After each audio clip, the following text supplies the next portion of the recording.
LEX 18 News at 6 starts now. We're still following the developments at Transylvania University after police said a former student attacked two women in a campus shop. Police spent hours on campus taking statements from students who saw the man come into the cafe, yell, "This is the day of reckoning," and pull out a machete. Two women were hurt, but they are expected to survive, and that former student was quickly arrested. Our LEX 18 crews have been on campus since the first calls went out. LEX 18's Lee Searcy begins our team coverage. Well, we now know the name of that suspect who was arrested by police a little while ago. He is 19-year-old Mitchell Atkins of Cincinnati. Here is a picture of him. We're told he's a former Transy student. He is from Cincinnati, Ohio, and he quit Transy after he posted some controversial views on BuzzFeed. That's a news and entertainment website. We will get to that in just a moment. But first, let's talk about what happened early this morning. A viewer shot cell phone video of the victim on a stretcher soon after the attack. She was alert and talking. Witnesses say Mitchell Atkins walked into the cafe and yelled, "This is the day of reckoning," then pulled out the machete and attacked two students, two females. One was treated at the scene, the other taken to UK hospital.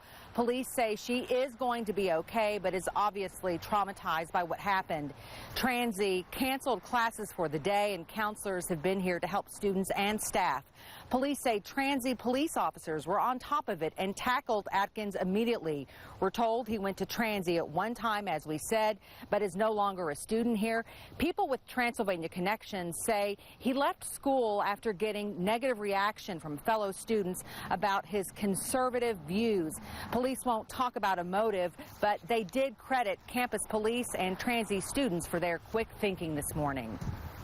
Well, it was the students that sounded the alarm. When he came into the building and the interaction the suspect had with the students, it caused the alarm that had the panic alarm hit.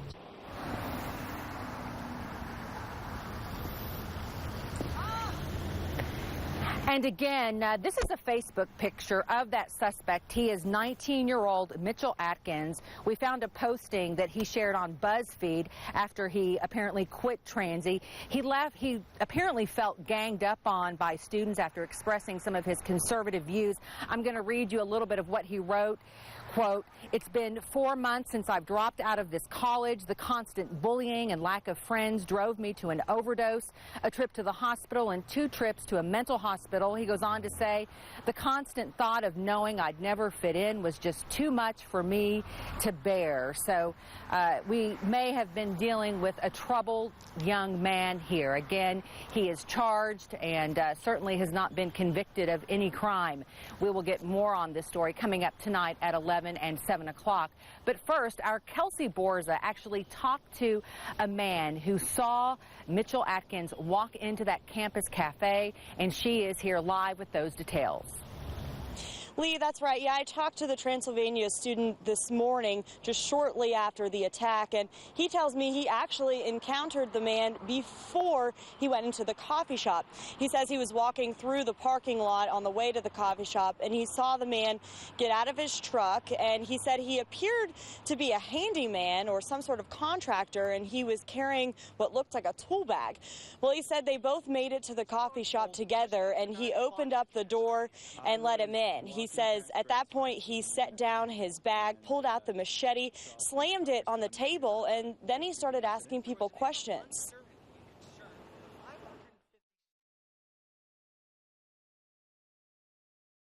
There's an incident at Transylvania, and stay inside. The students told me despite all of the chaos, they actually did feel safe during the incident. They say Lexington police and everybody here on campus made them feel safe and like they weren't in danger of another attack. We're covering the news live in Lexington from the LEX 18 mobile newsroom. Back to you. Well, the swarming police presence downtown put another school on alert after the attack. Sayre School is just blocks away and went on a precautionary lockdown in response to what was happening. LEX 18's Joe Ducey continues our team coverage. As the events were unfolding just after 9 o'clock at Transylvania, I was walking past Gratz Park to a meeting at my home, and saw a police car responding to the incident. There was an air of uncertainty and concern for the 550 students at Sayre School. The individuals who were waiting for me said the police had came by and said there's an incident at Transylvania and stay inside. Stephen Manella is the head of Sayre, which is only about 4 blocks from Transylvania's campus. He says he saw emergency workers treating someone who appeared to be a victim of the attack. As a precaution, Sayre went into lockdown. You know, schools like ours and any other institution, you have security measures in place to make sure that, you know, if something happens, that you can respond quickly, which is certainly what we were doing here. Covering the news in Lexington, Joe Ducey, LEX 18 News. And Mr. Manella says at no point were any Sayre School students in danger. The lockdown lasted roughly about 15 minutes. We'll have updates about all these developing stories throughout the evening on LEX18.com. And stay connected to updates anywhere you are with the LEX18 News app for your smartphone. Just down the road from Transy, there was another stabbing. This one took place inside a Lexington high-rise apartment building and spilled out onto the street. LEX18's Michael Burke has more from that scene. The corner of 2nd and Jefferson is quiet now. Wouldn't know by looking at it that just minutes earlier, a stabbing victim had to be helped from this location to UK Hospital. We had information that there may have been assault that occurred here. The victim, a female, suffered what police are calling serious injuries, but was able to provide some useful information about her attacker. She gave us a name, but we can't confirm it. She was having some trouble speaking, so I cannot, go on record as to what that suspect information is at this time until we can get a better statement from the victim. Officers tell us the attack likely took place inside an apartment of the Griffith Ballard Tower, and then the victim ran onto the street before stopping in this intersection. I think she was trying to move for help, yes. A resident of the Towers, who asked not to be identified, was surprised to hear this happen at his home. I've lived here for about 3 years. I feel very safe. There's no issues like this that have come up to my knowledge. Until this morning, that is. Covering the news in Lexington, Michael Burke, LEX 18 News. A new report on Kentucky schools says more than 6,000 students broke the law last school year. The report from the Kentucky Center for School Safety is issuing a full report next week. That 6,000 number may sound like a lot, but it's actually less than 1% of students in the state. The top law broken was marijuana possession, followed closely by alcohol use. But that alcohol use is down considerably from the previous year. Again, that full report will be published Monday.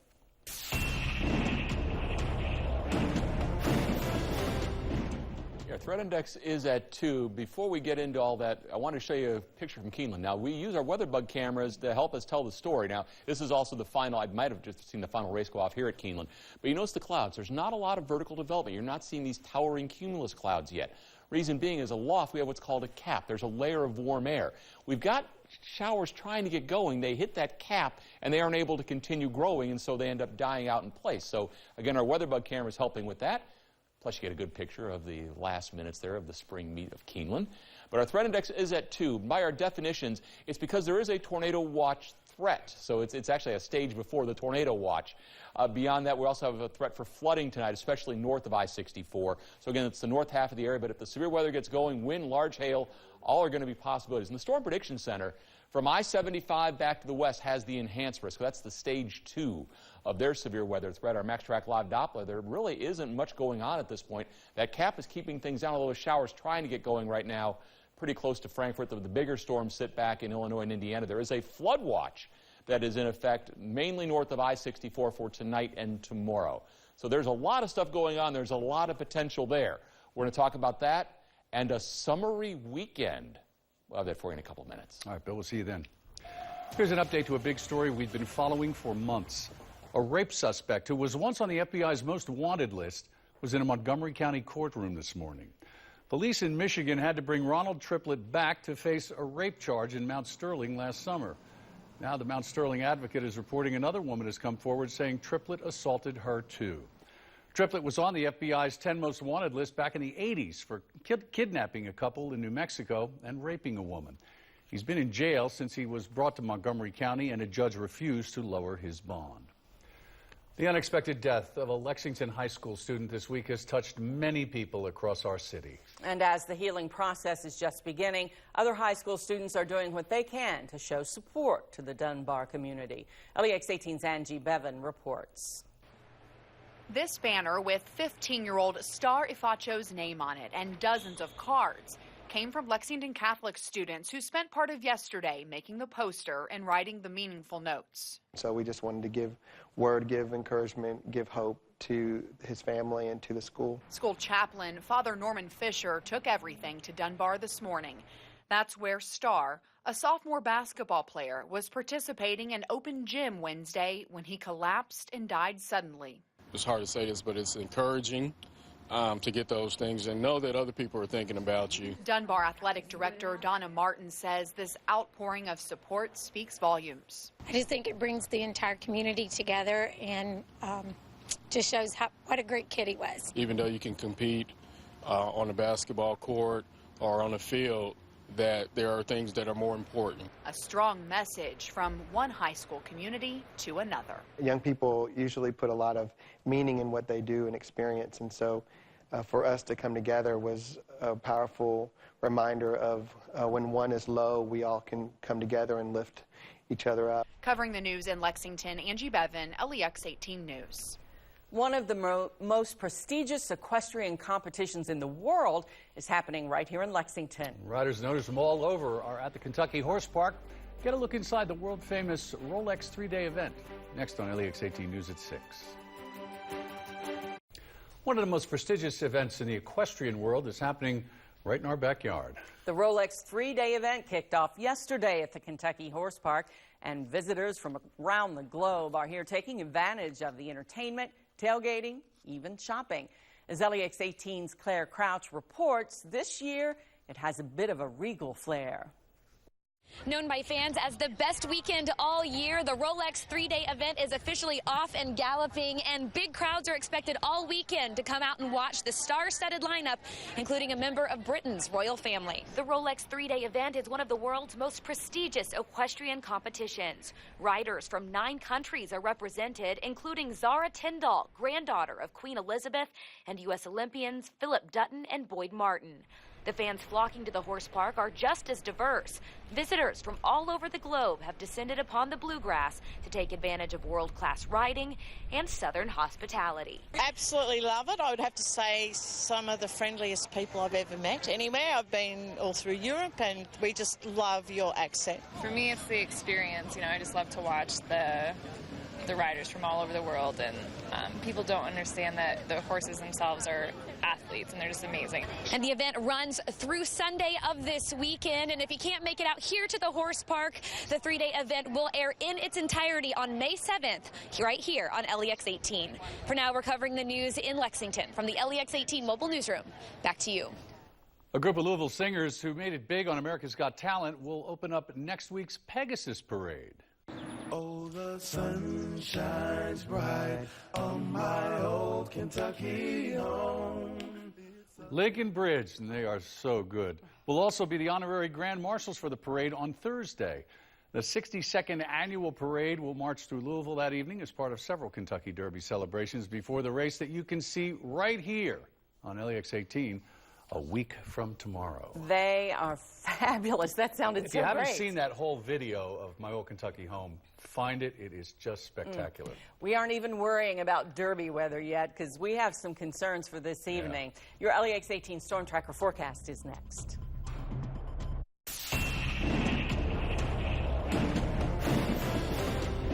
Threat level is at a 2. It's a conditional 2 that we can get these thunderstorms going. So I think once they do get going, there is an awesome amount of potential for tonight. That said, it's still fairly quiet on the MaxTrack Live Doppler. We'll talk about that in a second. Here is your threat index of 2. Evening severe thunderstorm potential. Overnight, it's more of a flooding threat. Predominantly north half of the area, wind, large hail are going to be possibilities. For our definitions, when we go to a 2, it's for the potential of tornado watches. And the folks at the Storm Prediction Center were talking earlier in the afternoon about the potential for that. That in addition to the flooding, that also gets us into the 2 criteria. So it's more than just an isolated pop-up thunderstorm. As we're looking out now, we don't have much even of that to talk about. We've got a few showers developing west of I-75, in fact, more in the I-65 corridor. Big storms going on in Indiana. You've got a shower trying to go up there around Shepherdsville. What we've got going on at this point, our atmosphere is what we call capped. There's a layer of warm air aloft. It's at about 10,000 feet up. What happens with thunderstorms is they're able to grow as long as the inside of the thunderstorm is warmer than the surrounding environment. It goes up like a hot air balloon does. if you run into a layer of warm air, well, you can't keep it going up anymore, and so that's the cap that we're talking about. Once that cap erodes, and it should during the evening, we will see these thunderstorms then blossom on the Max Track Live Doppler. We have a flood watch from Mason County, Robertson, Harrison, Scott over to Franklin and Shelby County from there northward because of the threat of heavy rain later on tonight. But the big storms in Indiana, we have severe thunderstorm warnings up for those folks, but again, that's well away from us, and those storms are headed northeast. You notice there's a line of showers trying to get going out here, so it's a sign that, again, that the cap may begin to weaken here with time as you also get some upper-level energy impinging on all this. Oh, I want to show you on the backside of all this, there's a snowstorm going on in the Rockies. Go figure. It's one of those unusual times. So, again, this is all conditional on the cap breaking, but our greatest threats, severe weather-wise, are going to be from the large hail. Damaging winds will be a possibility. These storms, once they get going, should also be tremendous lightning producers in addition to the heavy rain threat. So from the Storm Prediction Center, 10% chance of a tornado within 25 miles of a given point. For them, that is a very high number. The threat may be a little more back to the west, but something that we will continue to track through the night. But again, the bigger story may be the large hail, and you're seeing that hatched lines, the vertical lines there.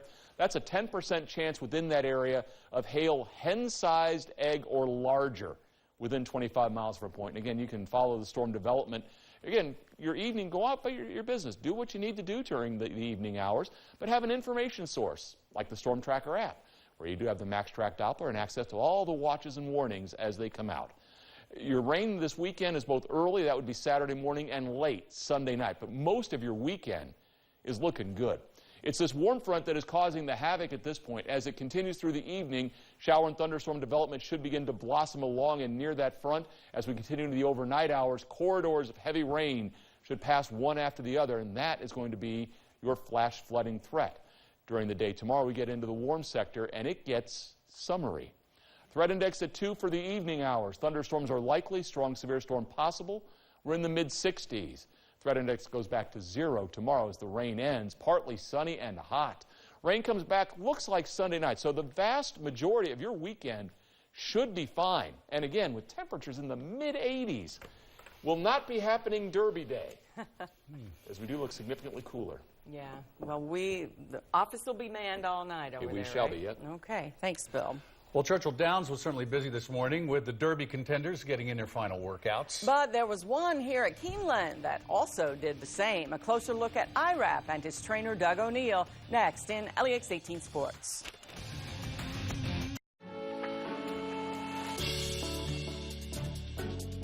Many of the Kentucky Derby horses put in their final works at Churchill Downs this morning. At Keeneland, IRAP did the same thing. Alan Cutler was there. Two-time Derby-winning trainer Doug O'Neill flew in just to see IRAP this morning, and he's leaving later Friday afternoon. He loves what he sees, and O'Neill believes he's got a shot on the first Saturday in May. IRAP never made the winner's circle until the Toyota Bluegrass Stakes. He was a big long shot. It's often tough, even for a trainer, to figure out when a horse who has all the physical tools puts it all together.